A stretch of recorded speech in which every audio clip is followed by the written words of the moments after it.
Assalamualaikum warahmatullahi wabarakatuh. Selamat pagi anak-anak semua. Halo.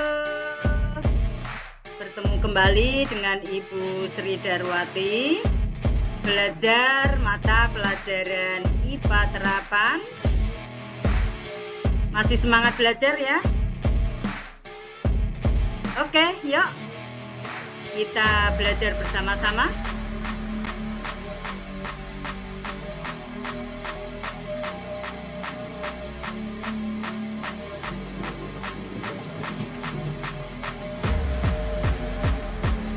Pada hari ini saya ajak belajar pada KD 13 mengenai penanganan limbah untuk video yang kedua.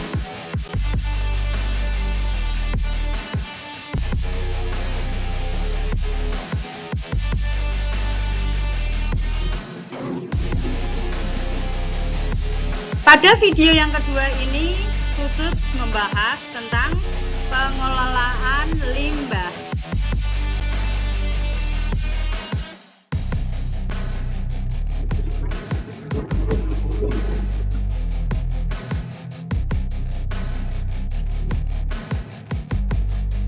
Yuk kita belajar bersama-sama. Untuk video yang kedua langsung materi sub D, pengelolaan limbah. Yang pertama yang kalian pelajari yaitu prinsip pengolahan limbah. Prinsip pengelolaan limbah pada dasarnya mengutamakan pencegahan agar tidak terjadi pencemaran lingkungan. Prinsip tersebut umumnya disingkat dengan 3R. Apa itu 3R?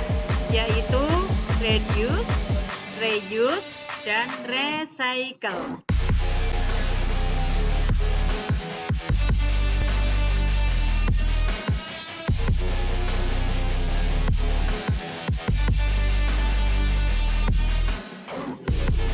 Kita bahas bersama-sama. A. Reduce. Reduce adalah upaya mengurangi sampah dari sumbernya. Contohnya ketika kalian sedang membeli barang, biasanya toko akan memberikan plastik pembungkus. Hal tersebut dapat kalian tolak jika barangnya dapat kalian bawa tanpa plastik pembungkus. Dengan demikian, kalian akan mengurangi volume limbah. Banyak sekarang perusahaan yang mengurangi jumlah pembungkus kemasan produk, memperkecilnya, bahkan ada pula yang meniadakannya.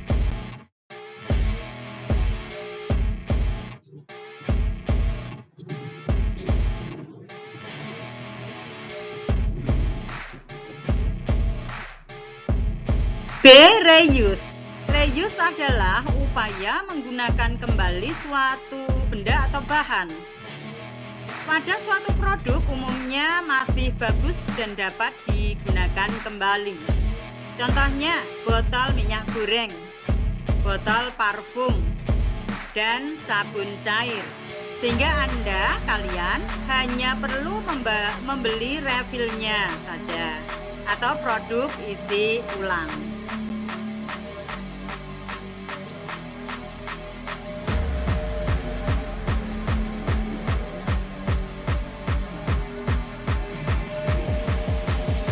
Yang ketiga, recycle. Recycle adalah upaya memberi nilai tambah pada suatu limbah sehingga dapat digunakan kembali meskipun dengan fungsi yang berbeda dari fungsi sebelumnya.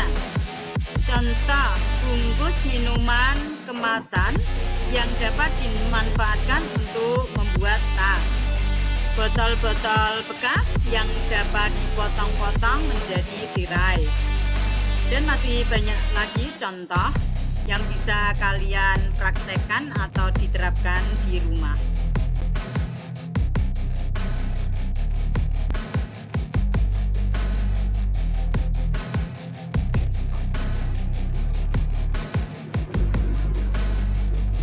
Kita lanjutkan yang kedua, pengelolaan limbah.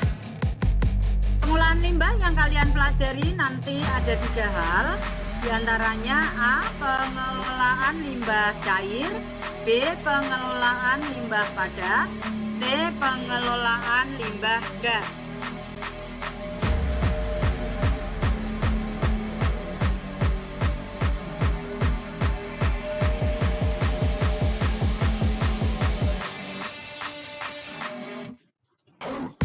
Kita uraikan satu persatu.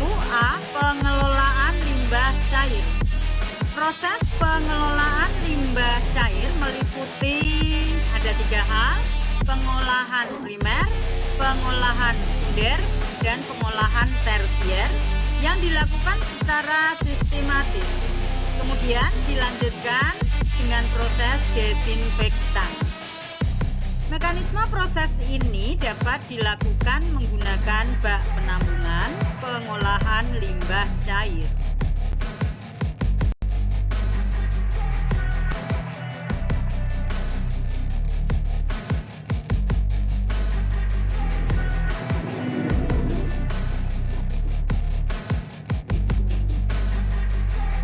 Kita uraikan satu persatu. Yang pertama, pengolahan primer.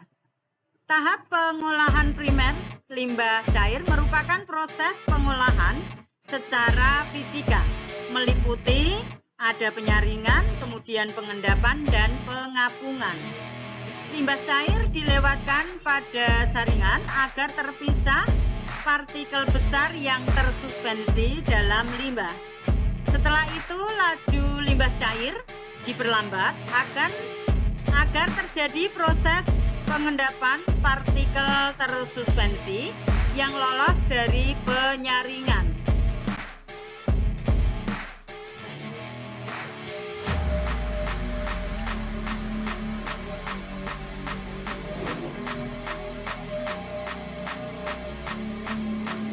Selanjutnya, limbah cair melewati wadah yang dilengkapi alat yang dapat menghasilkan gelembung-gelembung gas dalam ukuran kecil, yaitu ukurannya kurang lebih plus minus 30 sampai dengan 120 mikron untuk proses pengapungan minyak dan lemak. Dengan demikian, minyak dan lemak yang terapung di permukaan air limbah menjadi mudah untuk disingkirkan.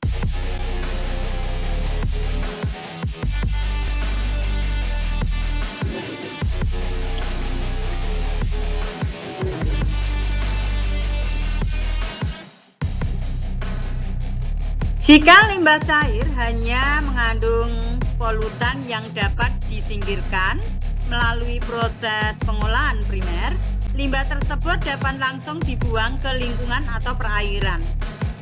Namun, jika limbah tersebut masih mengandung polutan lain yang sulit dihilangkan melalui proses pengolahan primer, misalnya bakteri penyebab penyakit atau senyawa organik dan anorganik terlarut, limbah tersebut perlu disalurkan ke proses pengolahan selanjutnya.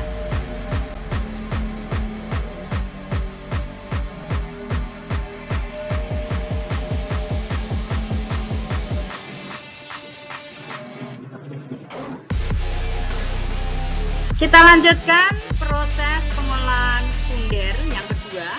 Pengolahan sekunder menggunakan bakteri aerob untuk mendegradasi bahan organik yang melekat. Ada beberapa metode yang digunakan, salah satunya adalah metode lumpur aktif atau disebut juga activated slope. Pada metode lumpur aktif, limbah cair disalurkan menuju tangki agar bercampur dengan lumpur yang kaya akan bakteri aerob.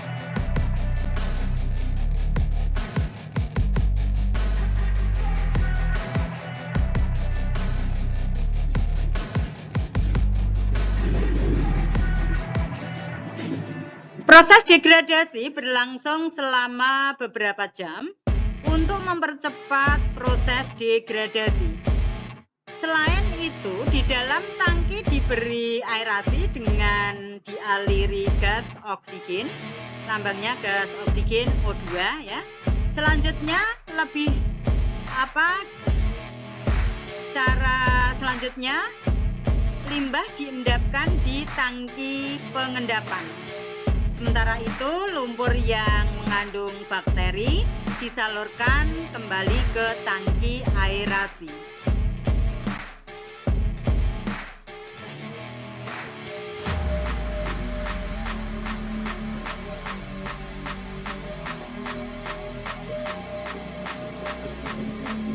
Kita lanjutkan pengolahan yang ketiga, yaitu pengolahan tersier. Pengolahan tersier disesuaikan dengan kandungan zat yang masih tersisa dalam limbah cair. Zat yang masih tersisa merupakan zat-zat anorganik terlarut, misalnya nitrat, fosfat, dan berbagai jenis garam. Pengolahan ini meliputi rangkaian proses kimia dan fisika.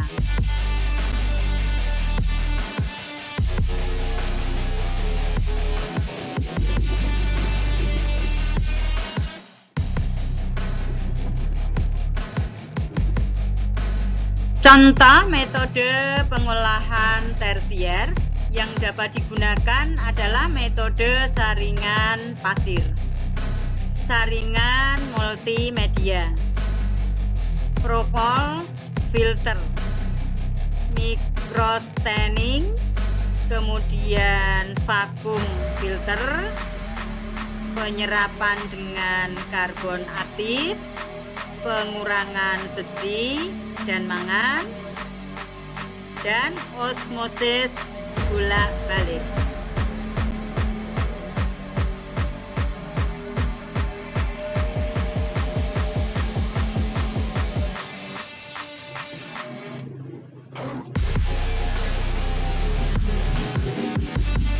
Yang keempat, proses desinfektan atau desinfeksi.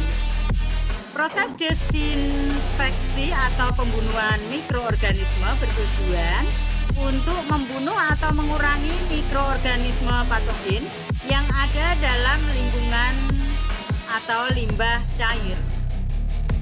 Mekanisme desinfeksi dapat secara kimia, yaitu dengan menambahkan senyawa atau zat tertentu, atau dengan perlakuan fisik. Dalam menentukan senyawa untuk membunuh mikroorganisme, terdapat beberapa hal yang perlu diperhatikan.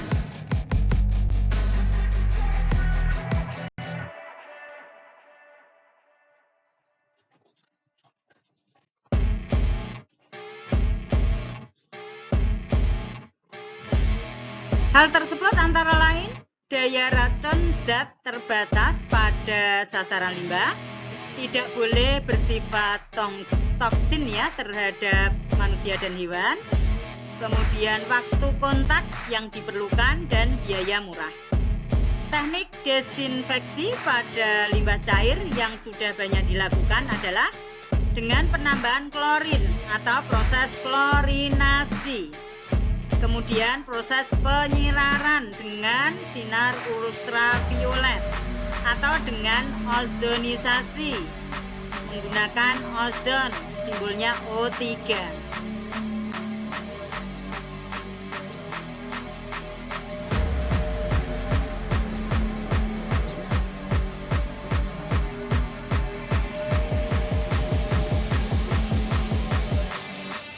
B. Pengolahan limbah padat. Pada pengolahan limbah padat, pengolahan dilakukan tergantung pada jenis dan sifat limbahnya. Penanganannya adalah sebagai berikut. Yang pertama, dengan penanganan untuk limbah garbage. Limbah garbage karena mudah terurai umumnya dikelola, dibuat kompos, kemudian biogas, bisa dibuat juga briket, dan sanitary landfill.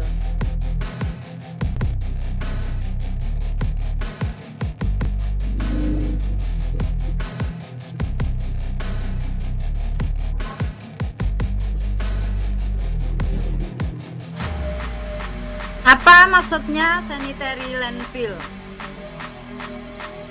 Dengarkan dan perhatikan ya. Sanitary landfill adalah menggunakan limbah padat sebagai bahan urung untuk tahan tanah yang ledung atau berlubang. Sanitary landfill digunakan untuk jenis limbah yang mudah terurai, sehingga tidak menimbulkan permasalahan di kemudian hari, terutama terhadap kebutuhan air sumur yang bersih.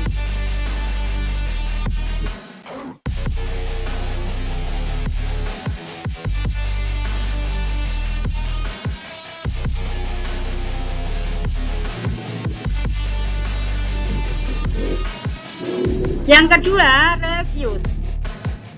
Pengolahan limbah refuse terdiri atas plastik, kertas, logam, dan kaca. Namun karena tidak mudah terurai, biasanya dijadikan sebagai bahan recycle.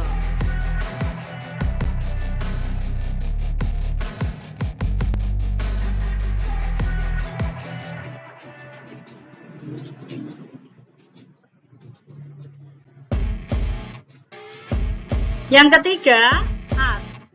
Limbah as atau abu semula didispersi pada gas buang.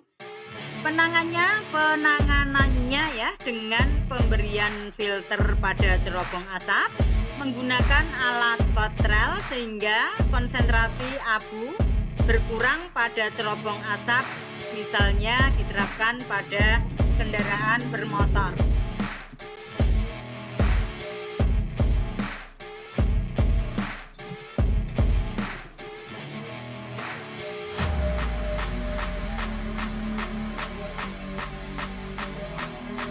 Kita lanjutkan pengolahan limbah gas.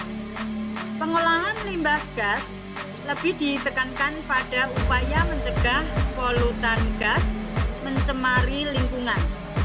Cara mengatasinya dengan menggunakan alat bantu untuk menyaring sejumlah bahan berbahaya pada emisi gas buang dan partikulat yang menyertainya. Emisi gas buang diantaranya oksida sulfur dikurangi dengan teknik desulfurisasi berfilter basah.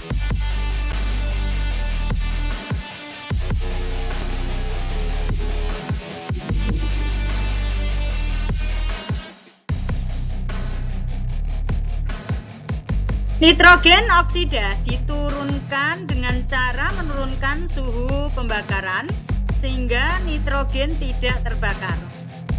Kemudian karbon monoksida dan hidrokarbon merupakan bahan hasil dari pembakaran tidak sempurna, dikurangi dengan cara menyempurnakan pembakaran dengan memasang alat pengubah katalik atau katalit konverter.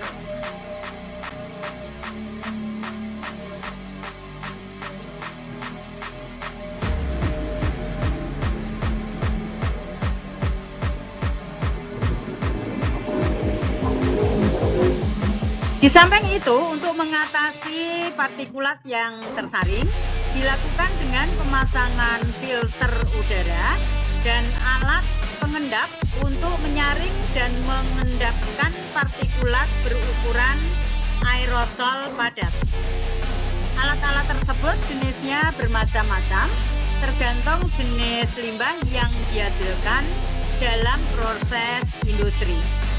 Beberapa contoh jenis filter sesuai jenisnya, antara lain filter udara, kemudian pengendap siklon ya, kemudian filter basah, kemudian pengendap sistem gravitasi, dan pengendap elektrostatik atau alat kotrel.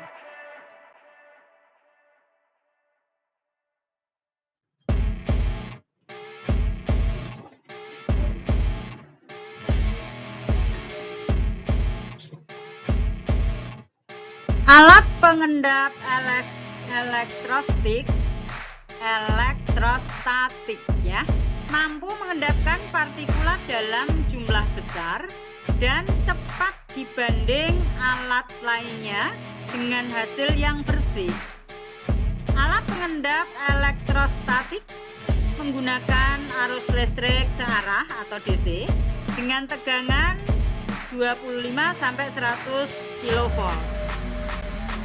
Prinsip kerjanya yaitu mengionkan udara sehingga partikulat yang terikat seolah bermuatan negatif, sedangkan udara bersih bermuatan positif. Partikulat akan tertarik ke dinding cerobong yang bermuatan positif, sedangkan udara bersih tersembur keluar cerobong.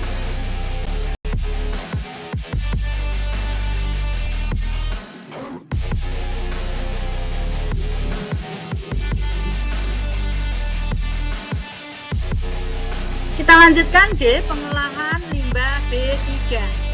B3 ini singkatannya ya, bahan berbahaya dan beracun. Penanganan limbah B3 memiliki cara yang berbeda-beda tergantung jenis polutan pencemar. Untuk pembuangan limbah B3 haruslah berhati-hati. Limbah diolah terlebih dahulu, baik melalui pengolahan secara fisika, biologi maupun kimia dengan tujuan menghilangkan efek berbahaya pada limbah. Pengolahan didasarkan pada kandungan kimiawi bahan dari limbah B3 sehingga akan mempermudah dalam perlakuan yang sesuai.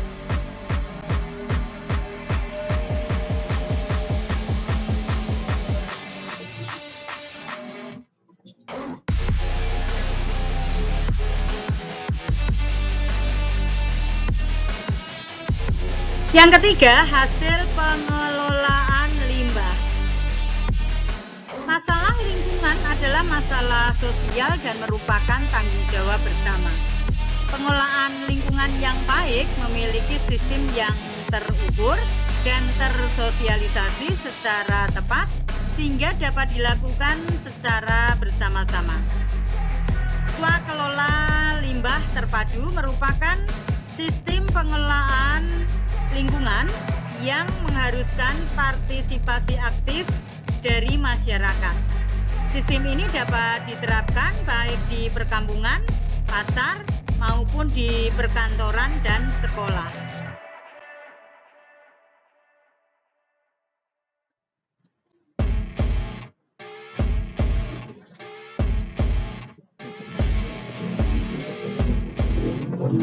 Berikut ini hasil yang diperoleh dari swakelola limbah. Di antaranya hasilnya apa saja? A. Bisa dalam proses pembuatan kompos. B. Pembuatan biogas.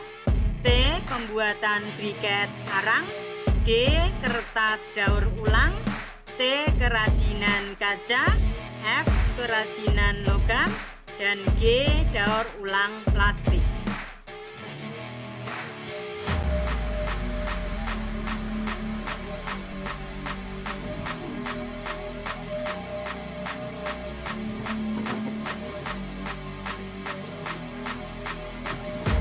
Nah, yuk kita bahas satu persatu bagaimana hasil pengolahan limbah. A. Pembuatan kompos. Setiap limbah garbage dapat dibuat menjadi kompos. Pembuatan kompos tekniknya ada bermacam-macam. Pada prinsipnya adalah mempercepat proses penguraian limbah organik menjadi sumber unsur hara tanaman ataupun sekedar sebagai media tanam. Penguraian limbah organik dapat dipercepat secara fermentasi dengan penambahan inokulan.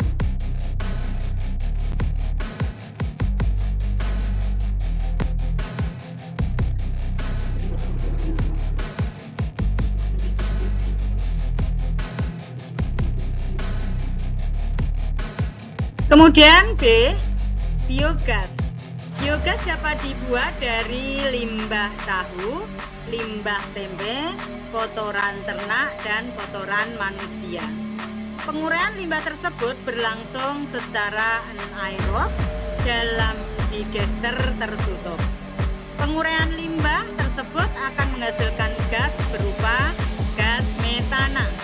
Gas metana tersebut dapat dijadikan biogas sebagai sumber gas pengganti minyak atau tabung gas.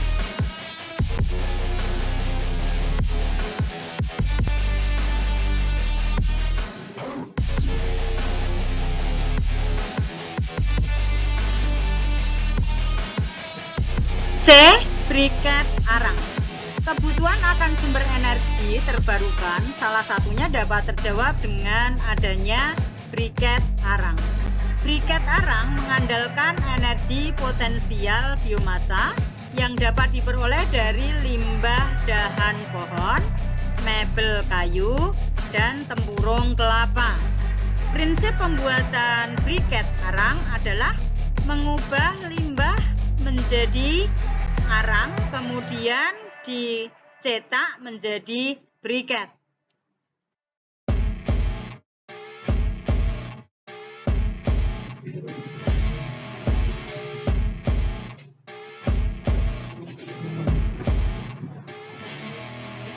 D. Kertas daur ulang. Kertas adalah jenis limbah kering.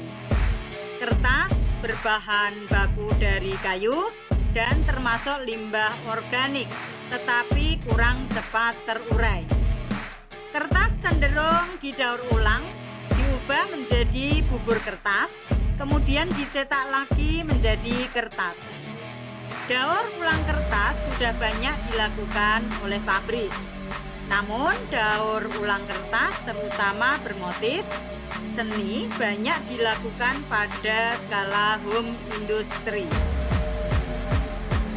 Biasanya ini dipakai untuk tutup sajian makanan ya. Selamat menikmati, itu biasanya itu kertas daur ulang ya.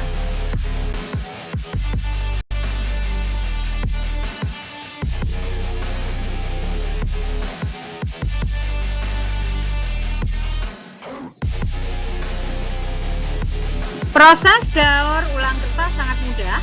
Kertas ukurannya diperkecil kemudian direndam dalam air sekitar 12 jam, lalu di blender menjadi bubur kertas. Setelah itu dapat ditambahkan lem kanji, pewarna, dan serat alam untuk menambah motif alaminya. Proses pencetakan menggunakan screen dan easel. Screen dan easel adalah alat sablon sederhana.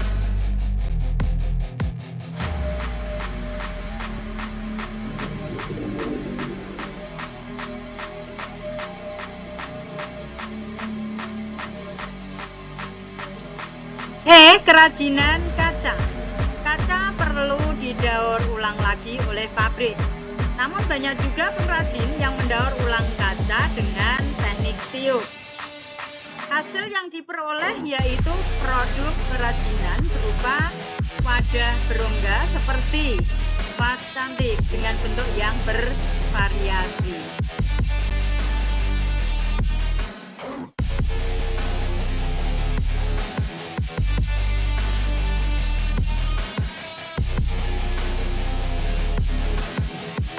Prosesnya mulai dari kaca dipanaskan dalam tungku sampai kaca menjadi lembek. Kemudian ditiup dengan pipa besi yang berukuran panjang sekitar 1,5 meter.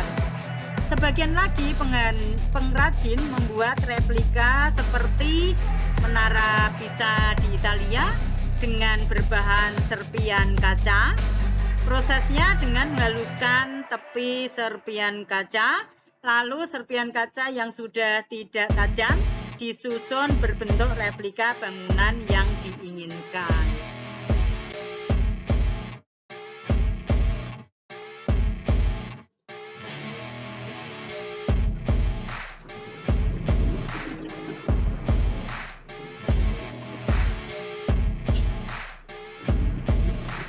Ya, kita lihat slide.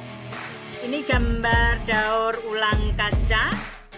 Pecahan-pecahan kaca, serpian kaca diatur di sini bisa membentuk vas bunga ya yang cantik sekali. Kita lanjutkan slide berikutnya.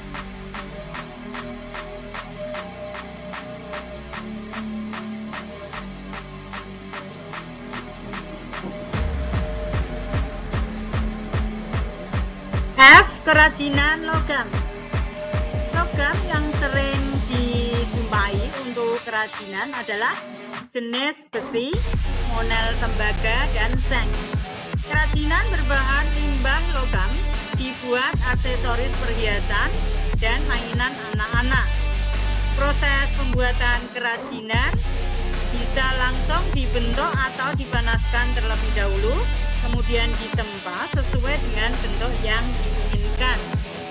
Produk kerajinan limbah logam berupa cincin, kalung, gelang, giwang.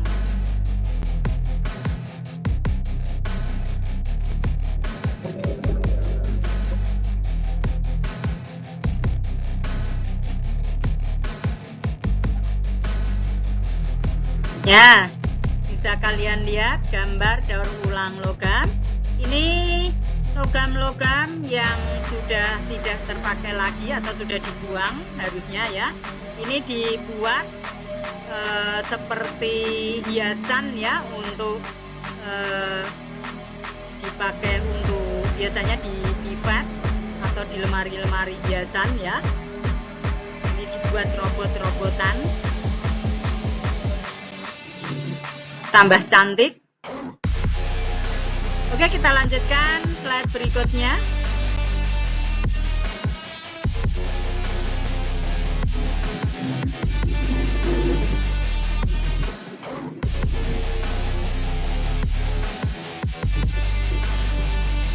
G. Daur ulang plastik. Sebelum didaur ulang, plastik dicuci dahulu dan dikeringkan. Selanjutnya, plastik dimasukkan pada mesin pemecah sehingga didapatkan biji plastik. Biji plastik ini sebagai bahan baku pembuatan barang-barang plastik. Untuk skala home industry, limbah plastik banyak didaur ulang menjadi produk-produk kerajinan yang lain, seperti kap lampu, gerai penyekat ruang, kemudian dibuat taplak meja, kemudian dibuat varian produk kerajinan yang lain.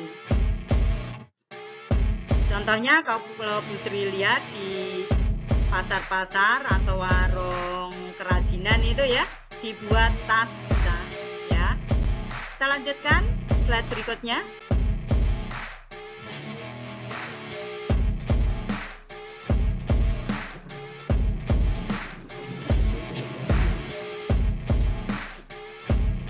Ya, kita lihat slide berikut ini contoh daur ulang plastik. Nah, ini gambar dibuat payung ya, payung dengan hiasan dari bungkus-bungkus. Di sini saya sebutkan, seharusnya tidak boleh disebutkan ya, bungkus sunlight ya. Kalau Bu Sri itu di rumah, bungkus dari minyak goreng digunakan untuk pot atau untuk plastik penanaman benih ya. Jadi bisa dipakai untuk gantinya polybag. Kita lanjutkan slide.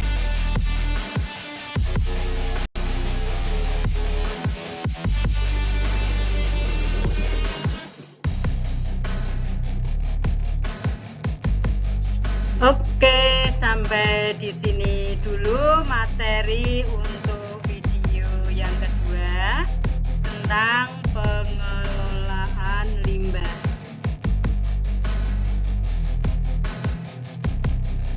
Semoga nanti bermanfaat buat kalian, bisa kalian gunakan untuk belajar di rumah.